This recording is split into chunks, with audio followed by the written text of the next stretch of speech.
Bharatiya Janata party list देने में, प्रत्याशियों के नाम देने में हमेशा आगे रही है और आज प्रत्याशियों के नाम है वो आ चुके हैं। दौसा से जगमोहन मीणा को टिकट मिला है। तो मीणा जी, आपको टिकट मिल गया है, कैसी अब पकड़ बनाने वाले हैं क्षेत्र में? मेरे को टिकट मिल गया है और सभी जनता से मेरा जुड़ाव रहा है। अब जल्दी ही नॉमिनेशन फाइल करके जनता के बीच में जाना है, उनसे आग्रह करना है, निवेदन करना है कि मुझे मत दें, विजय बनाकर और विधानसभा में भिजवाएं। आज टिकट मिल गया है, इतने कह रहे थे कि जगमोहन मीणा जी को ही मिलना चाहिए, जमीनी नेता हैं, तो क्या लग रहा है कि वहां पे जनरल सीट मानी जाती है, तो कुछ चुनौतियां रहेंगी?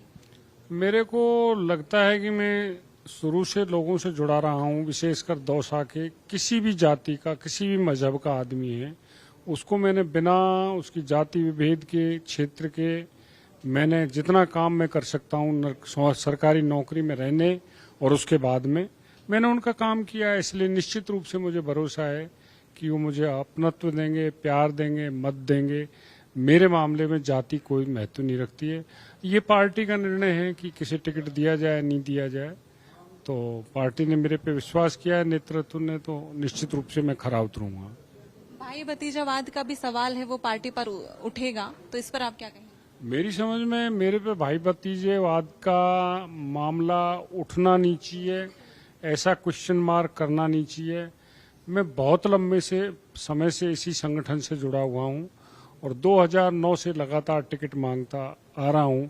बहुत लंबे इंतजार के बाद मुझे टिकट मिला है, इसलिए ऐसा मेरे लिए नहीं कहा जा सकता कि मैं भाई भतीजावाद के कारण टिकट मिला है। मैंने बहुत इस पार्टी के राजस्थान प्रदेश के सभी नेताओं के साथ में रहा हूँ।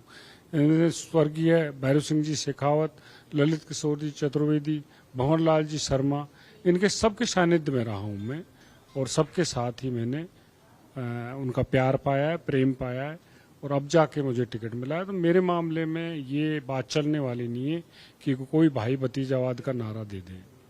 विधानसभा 2023 के चुनाव में भी पूर्वी राजस्थान की कुछ सीटों पर भारतीय जनता पार्टी कमजोर रही थी, कुछ सीटों हारी भी थी, तो इस बार क्या लगता है, उपचुनाव में बाजी मार जाएगी बीजेपी?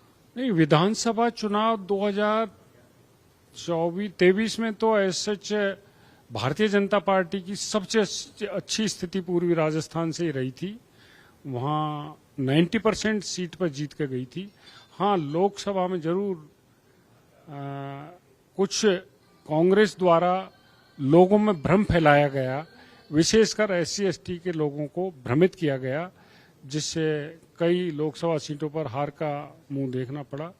बाकी वो लोगों की समझ में आ गया है कि वो षड्यंत्र था, एक अफवाह फैलाई गई और वातावरण को बिगाड़ा गया। अब लोगों की समझ में आ गया है, इसलिए लोग भारतीय जनता पार्टी के साथ हैं।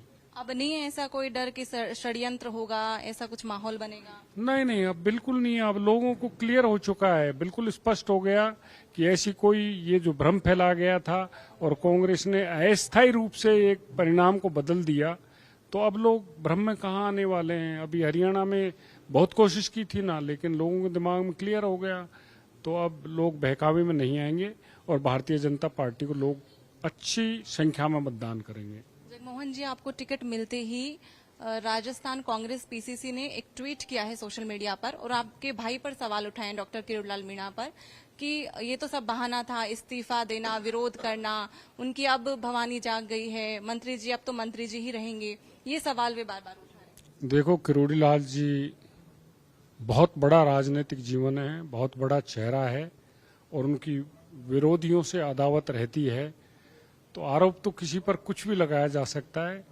लेकिन किरोड़ीलाल जी इतने खरे सोना हैं कि उन पर कोई भी आरोप सिद्ध नहीं हो पाएगा, ना सीधा बैठ पाएगा। पूर्ण विश्वास है कि उपचुनाव में आप साथ सजा देंगे वहां पर बीजेपी का? पूर्ण विश्वास है? जी, मुझे पूर्ण विश्वास है, मुझे लोगों पर भरोसा है, मैं लोगों से जुड़ा रहा हूं, उस पर भरोसा है। मैं रिटायरमेंट के बाद मैंने VRS लिया था, उसके बाद में मुझे किसी तरह की निराशा हाथ नहीं लगी। मैं लगातार संगठन से जुड़ा रहा, लगातार मैं गौ सेवा से जुड़ा रहा था। आज भी मैं एक गौशाला का संचालन करता हूं अलवर जिले में, इसलिए मुझे पूर्ण विश्वास है, पूर्ण आत्मविश्वास है कि मैं निश्चित रूप से सफलता प्राप्त करके 23 नवंबर को आपके बीच में पुनः आऊंगा।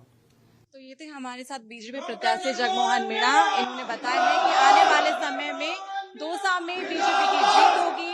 कांग्रेस की अभी लिस्ट आनी बाकी है, अब देखना होगा कि उपचुनाव में क्या कुछ रिजल्ट रहने वाला है। कैमरामैन विजय गिरी के साथ मैं नेहा जोशी, सच बेधड़क जयपुर।